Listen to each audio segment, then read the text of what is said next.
Merhaba arkadaşlar, örgü kanalıma hoş geldiniz. Kız bebeklerimiz için kolay ve güzel tığ işi bebek seti yaptım. Bakın çok güzel bir tığ işi bebek şapkası yaptım.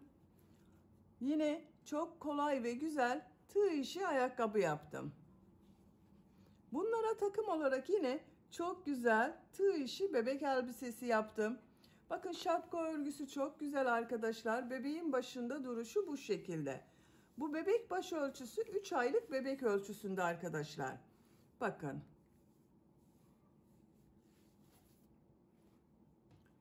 Siz de bunun gibi güzel bir bebek takımı yapmak isterseniz şapka ve ayakkabı anlatımlarını yaptım. YouTube kanalıma yükledim.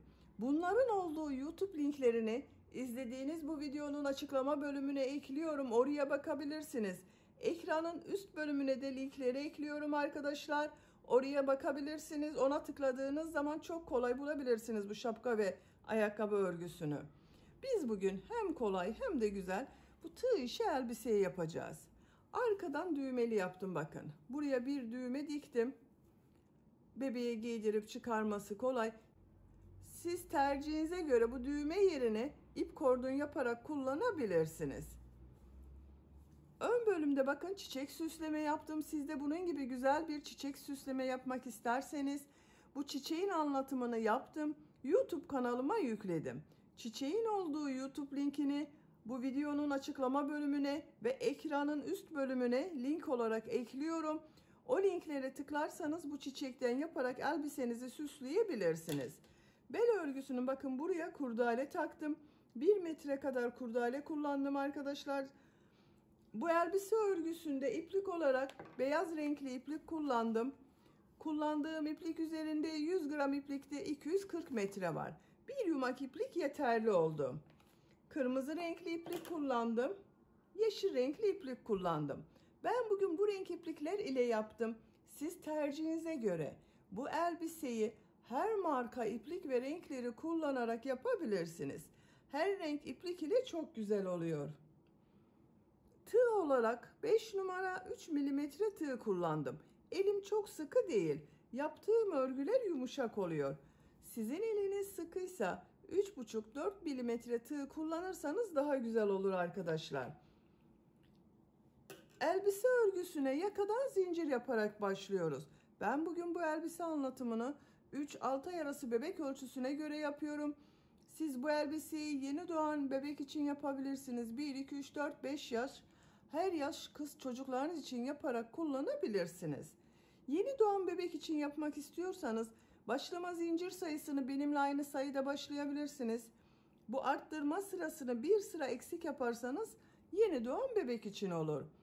6-12 ay arası bebek için yapmak istiyorsanız yine bu başlama zincir sayısını benimle aynı sayıda başlayabilirsiniz.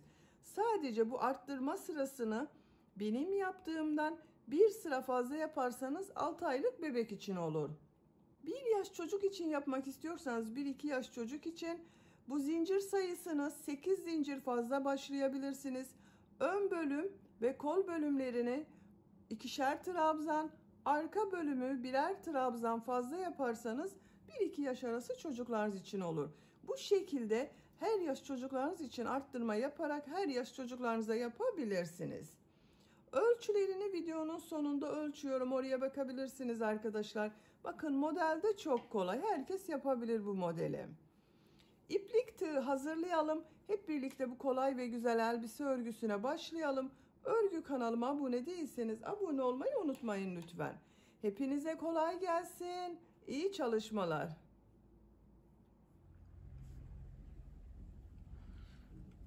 Örgüye yakadan zincir yaparak başlıyorum. İlk ilmeği ben bu şekilde yapıyorum. Size nasıl kolay geliyorsa ilk ilmeği öyle yapabilirsiniz. Zincirleri yapmaya başlıyorum. Çok sıkı zincirler yapmıyorum. 79 zincir yapalım. 79 zincir yaptım. Bu 79 zincirin kaç santimetre olduğunu ölçüyorum.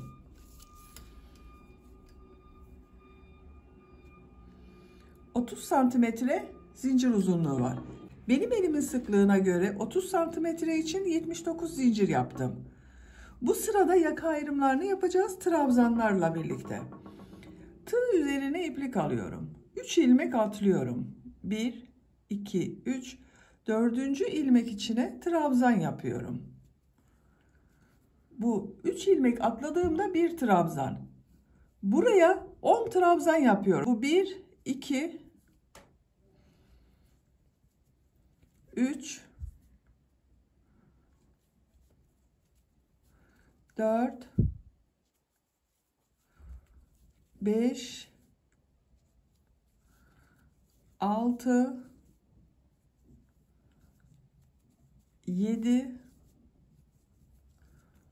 8, 9, 10. 10 trabzanı yaptım. 2 zincir yapıyorum. Kol bölümü için 18 trabzan yapıyorum. 1, 2, 3, 4, 5, 6, 7,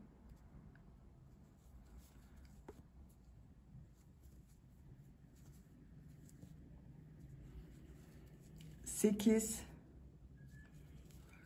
9, 10, 11, 12, 13, 14, 15, 16, 17, 18. Kol için 18 trabzan yaptım. 2 zincir yapıyorum. Buraya 20 trabzan yapıyorum. Siz burayı kaç trabzan yaptıysanız burayı da 2 katı yapacağız arkadaşlar. Ben burayı 10 trabzan yaptım. Buraya da 20 trabzan yapıyorum. 1, 2, 3, 4, 5, 6, 7, 8, 9, 10, 11, 12, 13, 14, 15, 16, 17, 18, 19, 20. 20 trabzan yaptım. 2 zincir yapıyorum. Diğer kol için 18 trabzan yaptım. Buraya da 18 trabzan yapıyorum. Bak yanında bulunan ilmeğe kol için ilk trabzanı yapıyorum. 18 trabzan yapıyorum. 18 trabzanı yapalım. Diğer kol içinde 18 trabzanı yaptım. 2 zincir yapıyorum. 10 trabzan yapıyorum. Bu ilk ilmek üzerine bir trabzan yapıyorum. Diğerlerine trabzan yaparak devam ediyorum. 2, 3, 4, 5, 6, 7, 8, 9, 10. 10 trabzan yaptım. Yaka ayrımlarını yaptık arkadaşlar.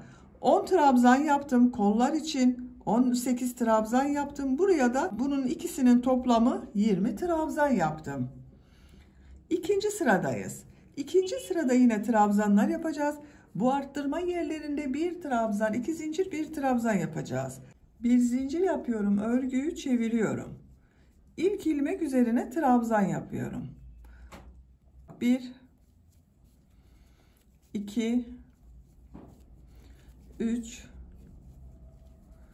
4, 5, 6, 7, 8, 9, 10.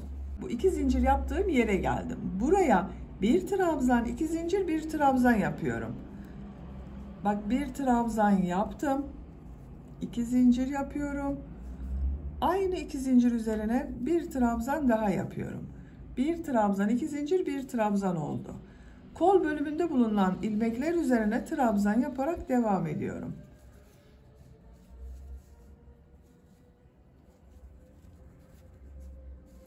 Buraya kadar devam edelim. 2 zincirli boşluğa geldim. Buraya yine bir trabzan, 2 zincir, bir trabzan yapıyorum.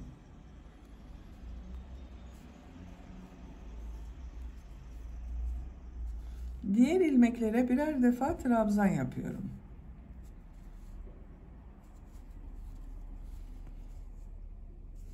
Buraya kadar devam edelim. Trabzanları yaptım. Bu 2 zincir üzerine yine bir trabzan, 2 zincir, bir trabzan yapıyorum.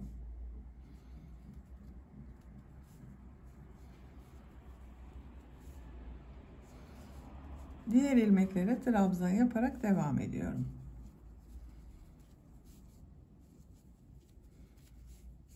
Buraya kadar devam edelim. Bu arttırma yerine yine bir trabzan, 2 zincir, bir trabzan yapıyorum.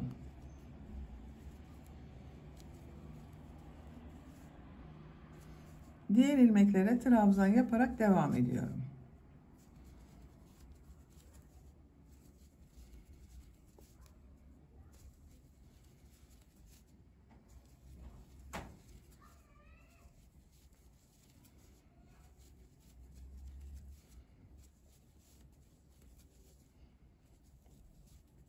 Sıra sonuna kadar yaptım.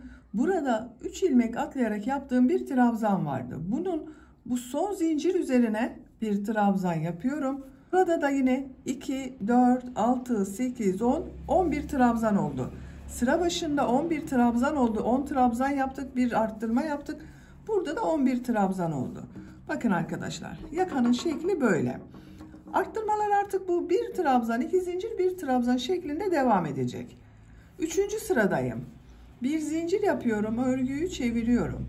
İlk ilmek üzerine trabzan yapıyorum. Diğer ilmekleri de trabzan yaparak devam ediyorum. Buraya kadar devam edelim. Arttırma yapacağım yere kadar bak, trabzanları yaptım. Bu 2 zincir üzerine bir trabzan, 2 zincir, bir trabzan yapıyorum.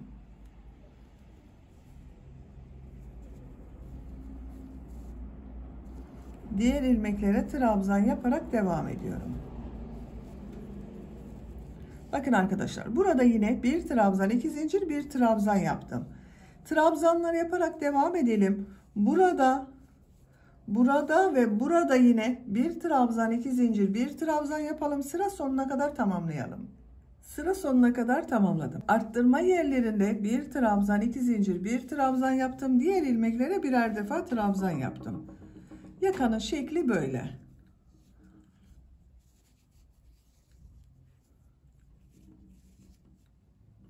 Bakın arkadaşlar, görüntüsü böyle oluyor.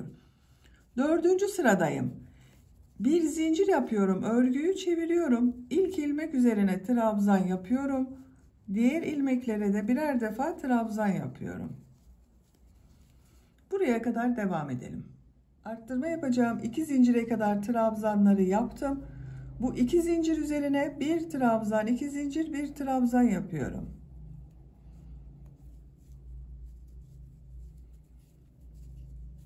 Diğer ilmeklere birer defa trabzan yapıyorum. Bakın.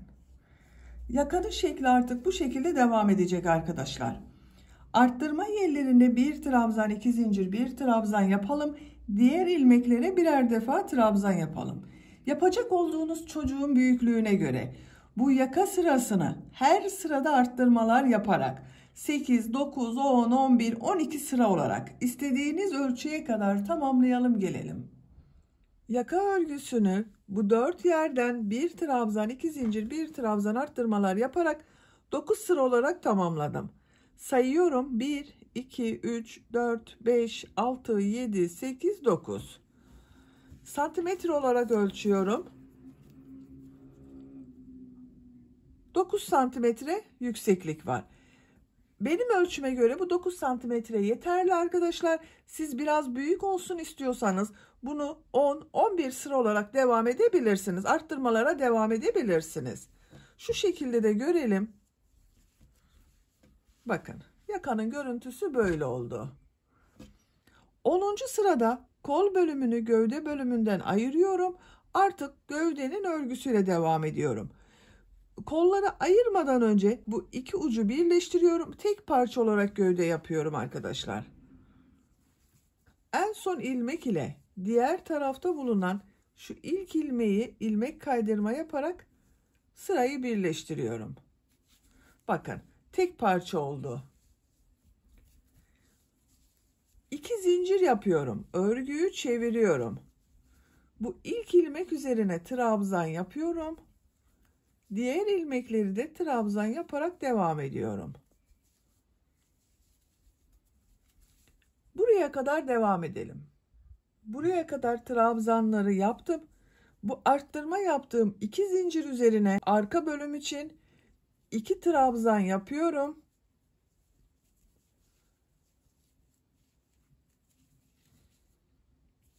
Kol altı yapmak için 3 zincir yapıyorum. Çok sıkı zincir yapmıyorum. 3 zincir yaptım. Tığ üzerine iplik alıyorum. Kolda bulunan bütün ilmekleri atlıyorum. 2 zincir üzerine ön bölüm için 2 trabzan yapıyorum.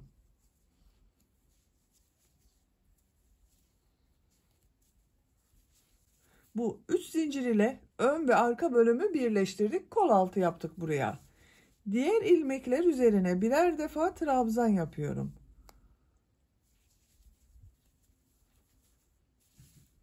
Buraya kadar devam edelim. Diğer arttırma yerine kadar ön bölümde trabzanları yaptım. Bu 2 zincir üzerine ön bölüm için 2 trabzan yapıyorum.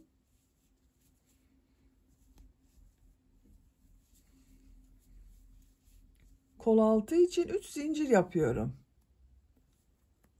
Tığ üzerine iplik alıyorum. Kolda bulunan bütün ilmekleri atlıyorum. Bu 2 zincir üzerine arka bölüm için 2 trabzan yapıyorum.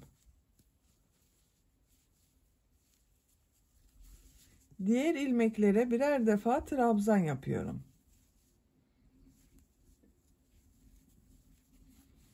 Diğer kol altında buraya yaptım. Bu sıra sonuna kadar devam edelim. Sıra sonuna kadar trabzanları yaptım. Son ilmek ile bu ilk ilmeği ilmek kaydırma yaparak sırayı birleştiriyorum. Bakın arkadaşlar, bu şekilde oldu. Görüntüsüne bakalım. Bakın. Kol altları için 3'er zincir yaptım. Ön ve arka bölümü birleştirdim. Bir sıra daha beyaz renk iplik ile trabzan sırası yapıyorum. 2 zincir yapıyorum. Örgüyü çeviriyorum. İlk ilmek üzerine trabzan yapıyorum. Bu sırada her ilmek üzerine birer defa trabzan yapıyoruz. Bu 3 zincir yaptığımız yere kadar devam edelim. 3 zincir yaptığım yere kadar trabzanları yaptım.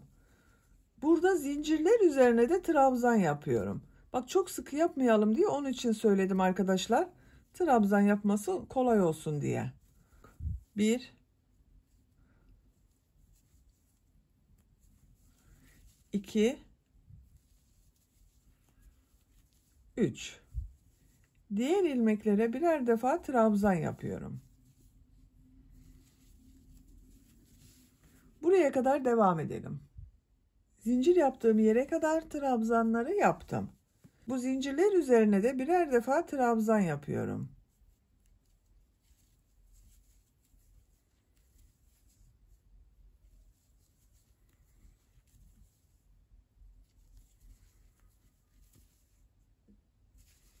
Diğer ilmeklere birer defa trabzan yapıyorum. Sıra sonuna kadar devam edelim. Sıra sonuna kadar tamamladım. Son ilmek ile ilk ilmeği ilmek kaydırma yaparak sırayı birleştiriyorum. Bakın. Bu sırada bir sıra trabzan sırası yaptım. Görüntü böyle oldu. Bu sıradan itibaren model bölümüne başlıyorum. 2 zincir yapıyorum. Tığ üzerine iplik alıyorum. Bu ilk ilmek içerisine 2 trabzan yapıyorum.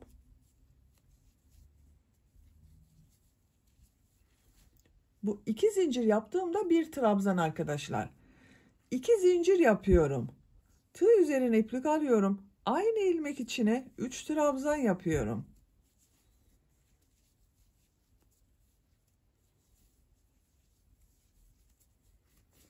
Üç trabzan, 2 zincir, 3 trabzan oldu.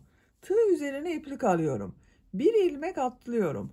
İkinci ilmek içine bir trabzan yapıyorum. Tığ üzerine iplik alıyorum. Bir ilmek atlıyorum. İkinci ilmek içine 3 trabzan, 2 zincir, 3 trabzan yapıyorum.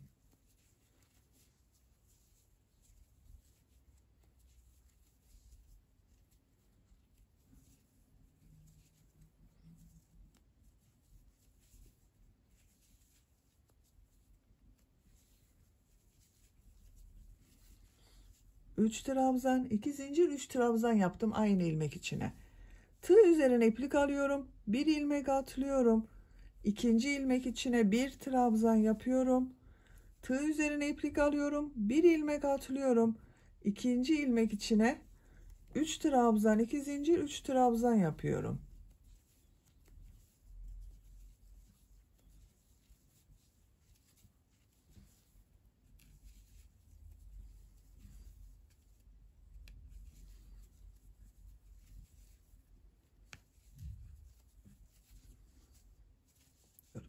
Sıra sonuna kadar devam edelim. Sıra sonuna kadar tamamladım. Sıra başında model ile başladım. Sıra sonunda bir trabzan ile bitirdim arkadaşlar. Bunun birbirini tamamlaması gerekiyor. Onun için bak bu şekilde yaptım. Model sırasının denk gelmesi için kol altı yaptığım burada bir ilmek atlamadım. Bir trabzandan sonra ikinci ilmeğe model yaptım. Burası denk gelsin diye. Siz de buna göre ayarlama yapabilirsiniz. Son ilmek ile ilk ilmeği ilmek kaydırma yaparak sırayı birleştiriyorum. Bakın bu sırada model yerleştirmesini yaptım. Görüntü böyle oldu. İkinci model sırasındayım. İlmek kaydırma yaparak bu iki zincirli boşluğa geçiyorum. Bu ilmeğe tığ takıyorum, ilmek kaydırma yapıyorum.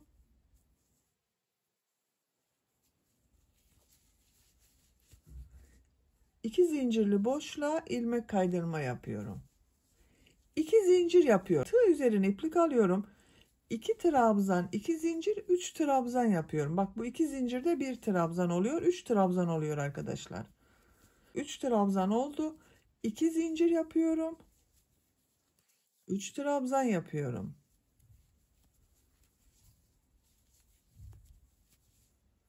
Tığ üzerine iplik alıyorum. Bu bir trabzanın üzerine bir trabzan yapıyorum. Model ortasında 2 zincirli boşluğa 3 trabzan, 2 zincir, 3 trabzan yapıyorum.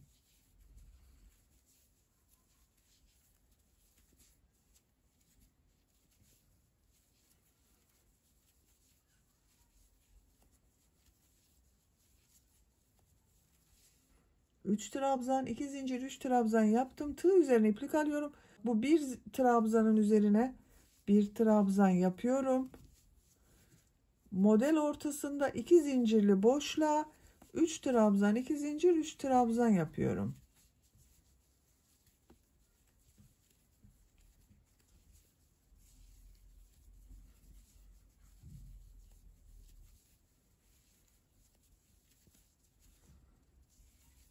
Bir trabzan üzerine de bir trabzan yapıyorum. Bakın. Model bu şekilde devam ediyor. Sıra sonuna kadar devam edelim. İlmek kaydırma yapalım, birleştirelim. Bir sonraki sıraya başlayalım. Elbisenin örgüsünü yapacak olduğunuz çocuğun büyüklüğüne ve tercihinize göre bu beyaz renk iplik ile devam edebilirsiniz. Aralarda renkli iplikler katabilirsiniz arkadaşlar. İstediğiniz renk sıralamasıyla yapabilirsiniz. Elbisenin örgüsünü tamamlayalım. 10 model sırası yaptım. 1, 2, 3, 4, 5, 6, 7, 8, 9, 10. Burada bitirmiyorum arkadaşlar. Buradan itibaren ben kırmızı renkli iplik ile devam ediyorum. Siz tercihinize göre her renk iplikleri kullanabilirsiniz. En son bakın burada ilmek kaydırma yaparak birleştirdim. Şu bir trabzan yaptığım ilmeğe ipliği bağlıyorum. Buradan ilmek yapıyorum. 3 zincir yapıyorum. Model üzerine 3 trabzan, 2 zincir, 3 trabzan yapıyorum.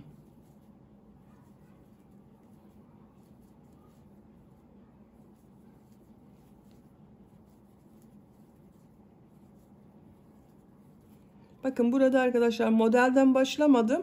İlk önce bu bir trabzanı yaparak başladım. Trabzan üzerine trabzan yapıyorum.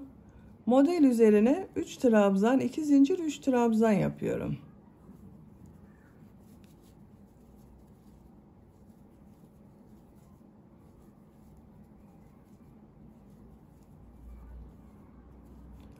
Sıra sonuna kadar devam edelim. İlmek kaydırma yapalım, birleştirelim. 5-6 sıra bu şekilde kırmızı renkli iplik ile modelleri tamamlayalım. Kırmızı renkli iplik ile 5 model sırası yaptım. İlmek kaydırma yaparak birleştirdiğim ipliği kestim. 1, 2, 3, 4, 5 model sırası yaptım. Siz biraz uzun olsun istiyorsanız 1 veya 2 sıra devam edebilirsiniz. Şimdi beyaz renkli iplik ile bir model sırası daha yapıyorum. Bu ilmeğe ilmek yapıyorum. Siz isterseniz ipliği bağlayabilirsiniz. 3 zincir yapıyorum. Model ortasına 3 trabzan, 2 zincir, 3 trabzan yapıyorum.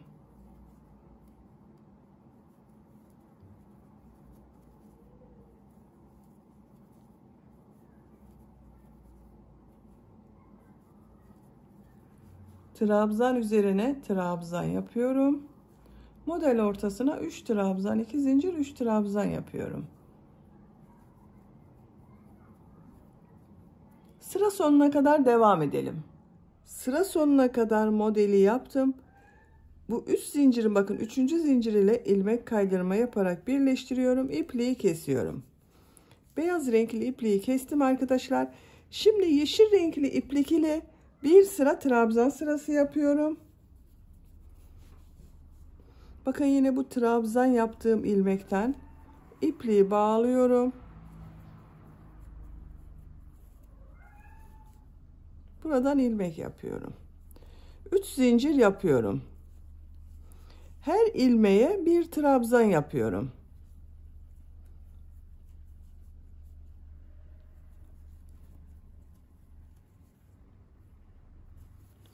Bakın bu 2 zincir üzerine 3 trabzan yapıyorum.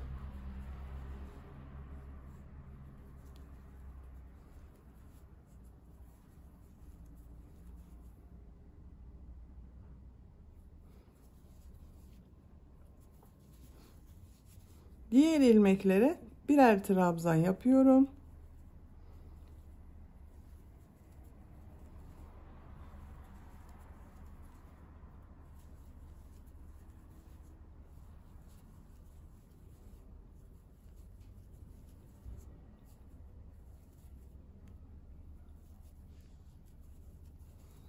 Bu 2 zincir üzerine 3 trabzan yapıyorum.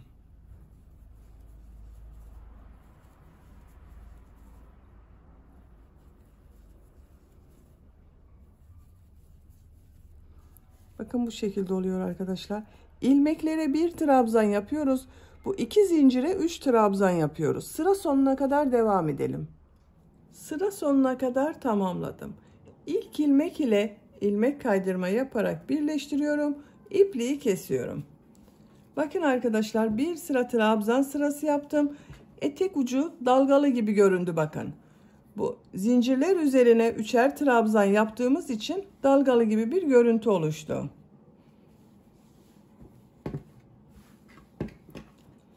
Şimdi yaka örgüsünü yapalım. Yaka örgüsüne buradan başlıyorum. Kırmızı renkli iplik ile pıtırcık model yapıyorum. Bakın buradan ipliği bağlıyorum.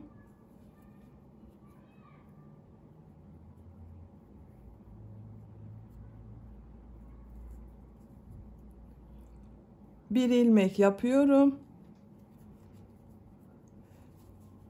Buraya bir tane düğme iliği yapacağız. Düğme iliği yapmak için 6 zincir yapıyorum.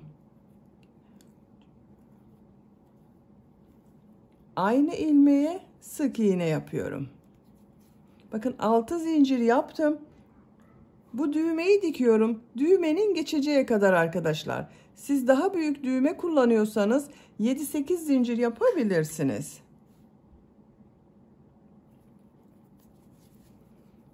Düğme iliğini yaptık. Şu ilk ilmeğe bir sık iğne, 2 zincir, bir sık iğne yapıyorum. Bir ilmek atlıyorum. Bir sık iğne, 2 zincir, bir sık iğne yapıyorum. Aynı ilmek içine yapıyorum arkadaşlar. Bir ilmek atlıyorum.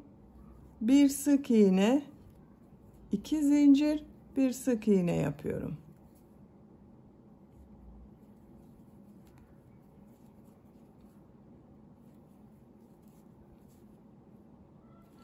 Sıra sonuna kadar devam edelim. Sıra sonuna kadar pıtırcık modelleri tamamladım. Şu ilmek ile ilmek kaydırma yapıyorum. İpliği kesiyorum. Bakın arkadaşlar, yaka çevresinde pıtırcık modeller yaptım. Burada başladık. Bakın bu düğme iliğinin tam karşısına bir tane düğme dikerek kullanacağız arkadaşlar. Yaka örgüsünü bitirdim. Şimdi kol örgüsünü yapalım. Kol örgüsünde de bu pıtırcık modellerden yapıyorum. Kırmızı renkli iplik ile yapıyorum. Siz tercihinize göre yeşil renkli iplik de kullanabilirsiniz veya ne renk iplik kullandıysanız arkadaşlar. Kol altından başlıyorum. Bakın ortada bulunan ilmeğe ipliği bağlıyorum. Buradan ilmek yapıyorum. 2 zincir yapıyorum. Aynı ilmeğe sık iğne yapıyorum. Şu bir ilmeği atlıyorum. Bir sık iğne, 2 zincir, bir sık iğne yapıyorum. Şu bir ilmeği atlıyorum. Buraya bir sık iğne, 2 zincir, bir sık iğne yapıyorum. Bir ilmek atlıyorum. Bir sık iğne, 2 zincir, bir sık iğne yapıyorum. Sıra sonuna kadar devam edelim. Sıra sonuna kadar tamamladım. Son yaptığım modeli bakın şu ilk ilmek ile ilmek kaydırma yaparak birleştiriyorum. İpliği kesiyorum. Bakın kol çevresinde pıtırcık model yaptım. Çok güzel oldu arkadaşlar. Diğer kolda da pıtırcık modeli aynı şekilde başladım, tamamladım. Böylece elbise örgüsünü bitirdim. Bakın çok güzel oldu elbise.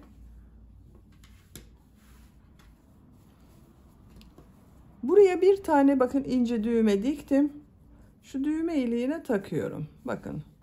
Çok kullanışlı bir elbise oldu arkadaşlar.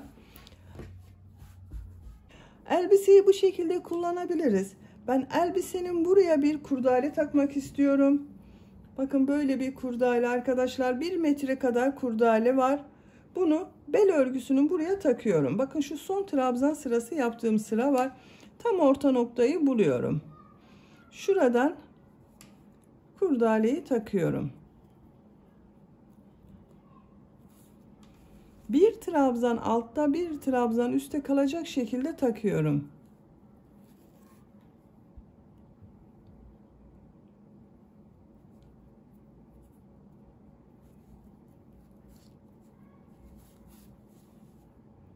Sıra sonuna kadar devam edelim. Kurdaleyi taktım bakın. Şu şekilde fiyonk bağlıyorum.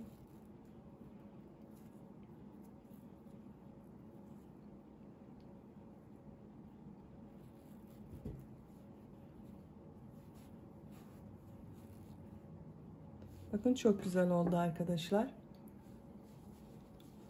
Elbiseyi bu şekilde kullanabilirsiniz. Ama ben bugün buraya bir çiçek süsleme yapmak istiyorum. Bakın bu şekilde bir gül yaptım. Kırmızı gül yaptım. Bunu yaka bölümünün buraya dikiyorum. Siz de bunun gibi bir çiçek yapmak isterseniz bu çiçek anlatımını yaptım. YouTube kanalıma yükledim. Bu çiçeğin olduğu YouTube linkini izlediğiniz bu videonun açıklama bölümüne ekliyorum. O link üzerine tıklarsanız bunun gibi güzel bir çiçek yaparak süsleyebilirsiniz. Bakın güller yapıyoruz, yaprak yapıyoruz arkadaşlar. Veya farklı süslemeler de yapabilirsiniz. Bakın şu orta bölümden başlıyorum. Buraya dikiyorum. İğneye iplik taktım.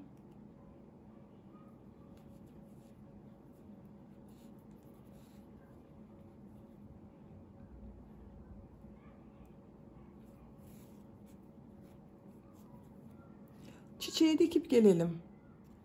Çiçeği yaka bölümüne diktim. Bakın çok güzel oldu. Bakın elbisemiz çok şık ve güzel oldu.